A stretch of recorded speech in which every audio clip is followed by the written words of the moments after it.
Aujourd'hui, nous allons voir comment suivre et rédiger un petit programme de construction. Donc nous allons commencer par suivre un petit programme de construction. Donc l'exemple est le suivant: tracer un segment AB, placer un point M tel que M soit le milieu de AB et un point K tel que le point K n'appartienne pas à la droite AB, et enfin tracer la demi-droite KM.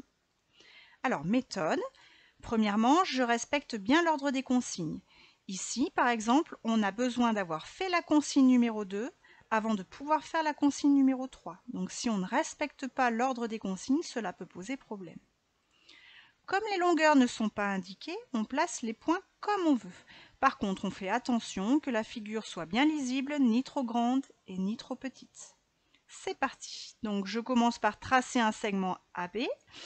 Ensuite, il faut que je place un point M qui soit le milieu de AB. Donc je rappelle, un point M est le milieu de AB si le point M appartient au segment et si la longueur MA est égale à la longueur MB.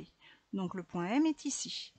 D'autre part, je matérialise le fait que ce soit un milieu en mettant un codage, et du coup je dois avoir le même codage pour le segment MA que pour le segment MB.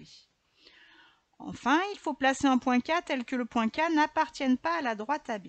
Donc ce n'est pas parce que c'est le segment AB qui est dessiné que je ne peux pas imaginer la droite AB. La droite AB se prolonge du côté droit et se prolonge aussi à gauche. Donc du coup, je ne vais pas placer un point K ici parce que ça pourrait porter à confusion. Donc je choisis de placer un point K plus éloigné de la droite AB, donc par exemple ici. Et enfin, il faut tracer la demi-droite KM, donc d'origine K passant par M, qui est cette demi-droite. C'est terminé donc pour ce programme de construction. Deuxième exemple, on va voir comment rédiger un programme de construction. Guillaume téléphone à Elodie et lui décrit la figure à construire pour le prochain cours de maths. Que peut-il lui dire? Donc il a sous les yeux cette figure qu'il doit décrire à Julie.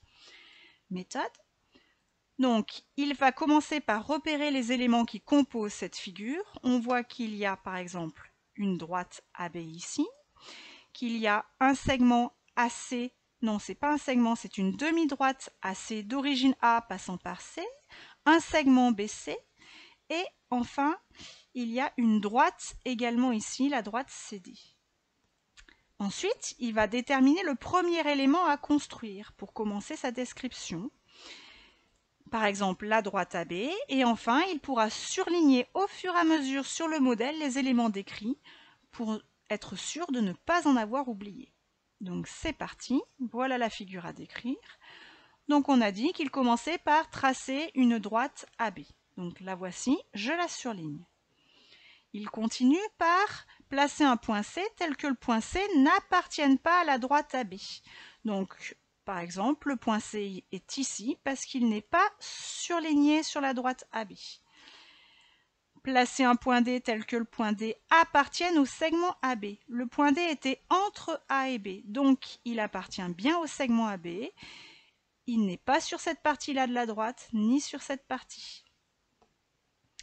Il nous reste ensuite tracer la demi-droite AC d'origine A passant par C, tracer le segment BC et enfin tracer la droite CD. Alors ce n'est pas la seule façon de décrire cette figure. On aurait pu par exemple mettre ces consignes dans un ordre différent.